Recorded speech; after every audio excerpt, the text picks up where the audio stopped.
Yeah, real talk. Before I used TikTok, I had very cool y'all dislike China so much. Seriously, it baffled me for like years. Why do barely any foreigners visit China? We have got long history, rich culture, very safe for women, plus $5 feasts, $30 hotel room, bullet train cheaper than your Uber. So like, where is everybody? When I went on TikTok, oh man, your media makes us look like some Hunger Game dystopia. We did it. We moved to China. Check out our hotel. That's right, you amazing viewer. It's another exciting time at Comfort for Life. You may have observed an influx of Americans traveling or just moving to China for different reasons, you know. And we are here to look into some of the things that happened previously that were making it impossible for Americans to even trust if they could even travel to China. So like the video for recommendations, subscribe if you're new here. And there's a lot to unpack here. Do you all really think that we're some friendless, poor, backward, great polluted hellhole? Spirits, what's the China in your heads? Drop truth bombs below. I'm not gonna judge, but hey, come crash on my place. I'd love to see more foreign friends visiting China soon. Got questions? Ask me anything. Actually, it's interesting. We don't really hear that much negative news about the West here in China. If anything, we hear so many good things like the general social welfare, the strong workers' rights, Silicon Valley innovation. Many here have an American dream or a European dream. Our impression of the West was everyone lives in a villa with a big garden and several cars.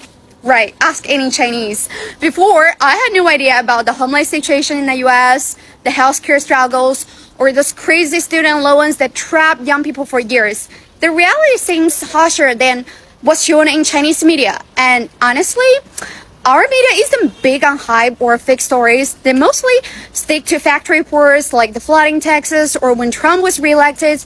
Really, the focus here is mostly on our own developments. So I was really surprised to see how much coverage over there focus on making China look bad. It feels really one-sided. What's that all about? Living in China is fascinating to see what Chinese people think Americans live like. Right now I'm in a very, very rich part of Pasadena, and a lot of Chinese people think that Americans all live like this. This kind of place in a really, really rich suburb of Los Angeles is where a lot of Americans would love to live. When I talk to my Chinese friends back home, they're like, oh, don't you all live in these giant houses and all drive BMWs because you guys are so rich? Why isn't everybody rich? Really interesting to see how the perception of different countries is so vastly influenced by the media and television and movies. Because obviously, if you think about it, we wanted to depict the best of America, just like in Chinese movies, they depict the best of China. So it makes sense that you would only show the best part. You're not going to show the boring, grungy part of Shanghai. You're not going to show the boring, grungy part of Los Angeles. It's really interesting to move through these kinds of spaces and be like, oh, yeah, this is what people think we all live like. We don't live like this. Some people, very, very, very, very few people live like this. Tiny little piece of the United States. My Chinese friends, we don't all live like this. Very, very few people live like this. It's nice. It's nice for sure. I wish we all could live like this. There's no reason we can't all live like this. But we don't all live like this. It's fascinating. Yeah, do you guys remember when a bunch of Americans went on Red Note and then they were all surprised to see that people in China lived like good lives and had affordable rent and a 90% home ownership rate? That the cities were beautiful and clean and provided all of these social services for everybody living there? That they worked a standard 40-hour work week just like we did, except their retirement ages started at like 50 and everybody got full pensions? And all of these Americans were like, oh my God, my government told me so much propaganda about you guys that was not true. And people from China try to be nice and they're like, oh, you know, that's just what governments do. Like, our government tells us so much propaganda about you guys too. Like, can you believe that our government tried to convince us you guys don't get any paid time off work even if you're sick? And then Americans just had to go, federally that is correct. Actually, some states you can earn sick time if you work enough. But that's not everywhere. That's actually real. Yeah. And then they were like, oh my God, oh, our bad. But that's, you know, just one example. Like, for example, our government also told us that you guys can't like be mean to the police there or they might shoot you. And then all these Americans had to be like, that one is real. That will happen, especially if you are not whites. That is real too. Yeah. And at this point, people from China were like searching for things that could be propaganda. They were like, oh, well, they told us that you guys go bankrupt just for trying to see the doctor. That can't be real, right? Tell us that's not real. And then Americans had to be like, Yes, medical debt is one of the leading causes of bankruptcy. Here, if you get cancer, you usually lose your house. That's real. Also, we ration insulin. If you have diabetes, we ration insulin because people can't afford to buy it. And then they die. Yeah. And then people from China had to just be like, dang. I suppose it's also true that over half of your monthly income goes to housing. And Americans had to be like, yeah. Not all the time. Not for everyone, but for lots of us. Yeah. heck of a week. Heck of a week that was in terms of global. The more I learned about history and the way, especially the US state apparatus works, information control, propaganda, the more I learned about these things, the more I realized I had been doing the State Department's work for free. Okay, so I was out of town for a week, and when I came back, I saw a lot of comments and messages on my account of people basically wanting me to respond to a video another content creator made while I was offline. The content creator was somebody I kind of uplifted in the past and said, hey, this person has really good politics and they're super, super smart. And apparently, while I was on vacation, they made a video accidentally repeating some misinformation about China. Now, when I first joined this app, one of the early things I did was try to debunk a lot of misinformation about China in particular. And it was an uphill battle, right? Americans are heavily propagandized. But I think the moment I knew that it was starting to get through is when Americans left TikTok and went to Red Note, the Chinese kind of version of TikTok, and started to see firsthand that the average everyday life for most Chinese people was not at all the image that the US government had put in our minds. Some people told me that they would even scroll through Red Note and see multiple comments of people being like, oh my God, Madeline Pendleton was right.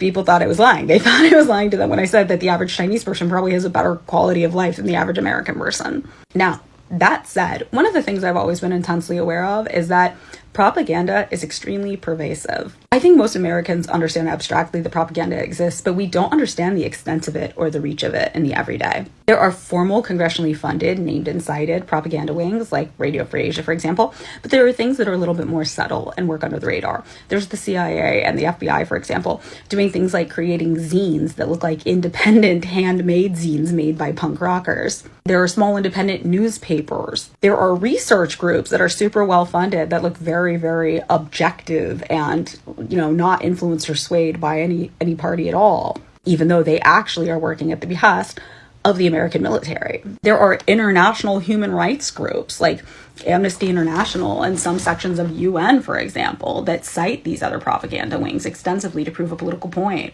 There are NGOs, non-governmental agencies, which is kind of a misnomer of a name because they are usually funded directly by our government and staffed with people who come from our government, but they get the benefit of not operating under governmental purview, even though they're doing contracts on behalf of the American government with American government former workers. The propaganda we receive here in the United States is so widespread that I think if the average person became aware of it in an instant, it would make them lose their mind. You could not believe how much everything we think about the world is being controlled on the daily. It sounds conspiratorial, but it's true. And a lot of these people even admit to doing it. So I am uniquely sensitive to and understanding how propagandized people can be, is the point of all of that. Now, I'm not the kind of person who puts other content creators' faces in videos and makes kind of rage engagement farming things using other people in there. That's just not for me. I find that stuff to be pretty distasteful a lot of the time. So you're not going to see me do a point-by-point takedown of this person's point, because I think that if you have a political point to make, there is no reason you can't do it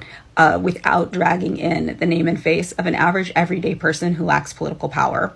And to be frank, there are other people who have made videos doing that, and I think those videos more than suffice if that's the kind of thing you're into. I think the main takeaways I want to address here are how this person with good politics who is objectively very intelligent got to the point where they were accidentally repeating US State Department propaganda, and how we can all make sure we don't do that in the future to the best of our ability. Now, a few weeks ago, I actually made a video talking about my experiences being an anarcho-communist, which is what I was for 5 years as a teenager before I just became a communist full-blown. And people always ask me, why did you stop being an anarchist, an anarcho-communist, and just go full communist? And I said, because I realized that I ended up accidentally doing the State Department's job for them for free by repeating a lot of misinformation about socialist states. Now, the person who made that video has, I'm speculating here, they have said some things on my page that kind of lead me to believe they might be anarcho-communists, and they might have fallen into the same trap that I used to when I was first getting into politics. And that is why today you'll hear me say that I like anarchists as people, but I think that ideologically it can be harmful if it's not very well examined. I think there are obviously some examples of this that don't fit the bill, like indigenous anarchism is totally different, right? You're not going to meet many indigenous anarchists who are getting propagandized by the US military. But even people from other marginalized backgrounds can fall into this trap. And I think that anarchism in particular makes people susceptible to misinfo when it's about socialist countries. And because of that, I think the most important thing we need to all remember to do is check our sources extensively. Now, this goes into point 2, which is how do we make sure this doesn't happen again? Always research where you are getting information from. Some of the sources I saw cited, not just by this person, but by other people engaging in this conversation, were Victims of Communism. That is a Western government-funded anti-communist program that is completely debunked a number of times and often comes into fire because they count Nazis as victims of communism because the USSR defeated Germany during World War II. Okay, that's not a real source. That's not an actual source to use. But a lot of the information they participate in looks very convincing. And sometimes you might have to follow a source to follow a source to follow a source to get back to them being the original people who said it, which takes work. I also saw some people citing AFRICOM, which is a military branch of the US government that has admitted its goal is neo-colonization of the African continent. These are the same people who laughed when a leader in Africa was sexually assaulted to death. To do your due diligence about the information you receive, you always need to look at who is funding this info and why. And this goes into when we talk about literacy. We're in a literacy crisis. I think most people think that literacy just means can you read words on a page?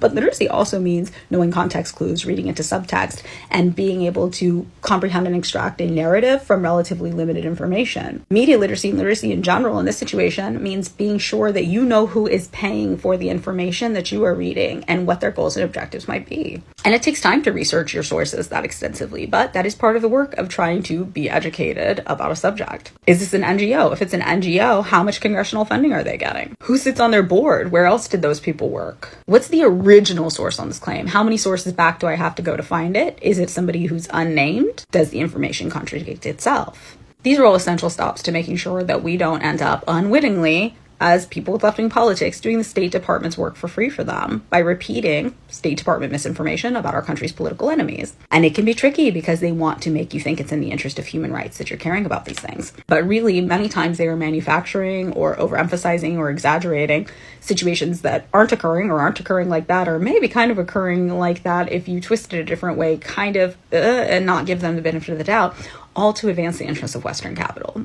One of the biggest things I think we need to be aware of on the left is you can't be so anti-everything that you end up not standing for anything. So I'm going to leave this video with a stitch of myself, a video I made maybe a month ago talking about specifically this situation and how it is a slippery slope when you are an anarchist or an anarcho-communist. Like I was. It's my personal experience. If you were an anarchist or an anarcho-communist, just make sure you don't fall down this route that some of us do.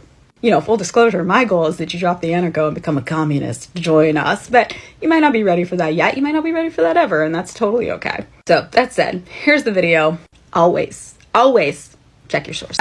Now, the first thing that's important to talk about in the context of this is that the US government does not consider anarchism a viable real threat. It doesn't. There have been COINTELPRO documents that came out from the FBI that fully acknowledged they're like, anarchism isn't really a threat in any sort of way to our systemic power. The FBI during COINTELPRO even sent anarchists into socialist spaces just to basically be spoilers and disruptors to make sure that socialist movements didn't get off the ground. And I never understood this when I was an anarchist. Like, why would they pretend to be us? But now I do understand. And the reason is that when you are an anarchist, you are spreading the State Department's talking points and lines about every other country around the world. You do it eagerly and you make it look progressive and left wing. I definitely did this when I was an anarchist. The reason is that when you are an anarchist, you are so quick to denounce all states as being inherently evil that you have this bias going on in your head at all times. And it's like a confirmation bias thing, right? When you hear anything bad any state has done, you're like, see?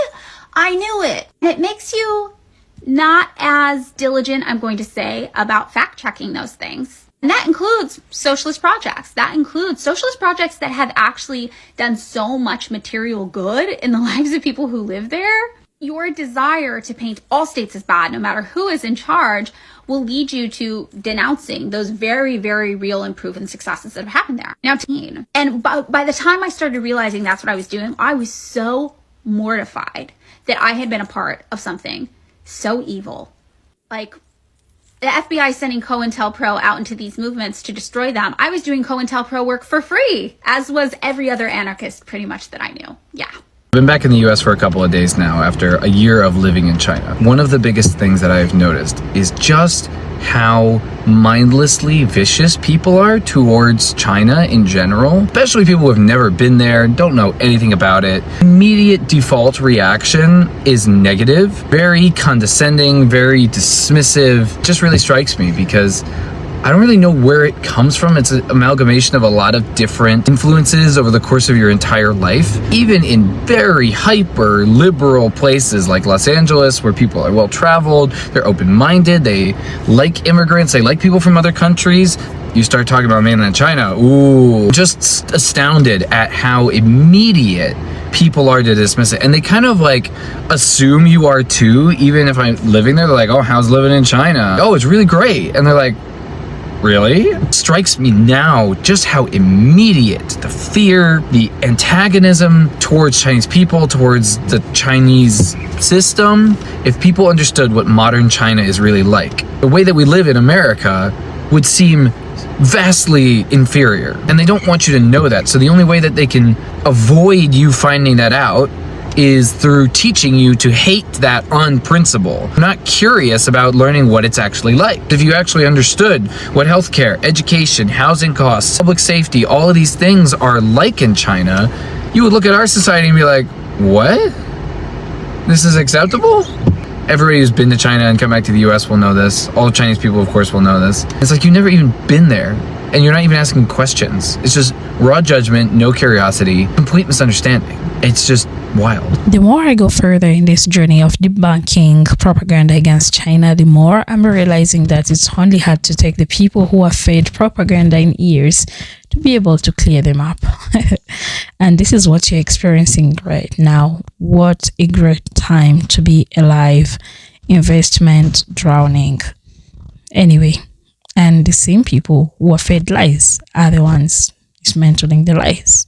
You have to see it for what it is. Propaganda's lies, you know. What do you think about this compilation? Do you get to understand the depth of our propaganda? What are you learning from this? Guys, share your thoughts in the comment section. It's been eye-opening. And it even informs the reason why I focus on this particular content. It is needed in the time. It's needed. Don't hesitate to leave your thoughts in the comment section. Let's continue this journey.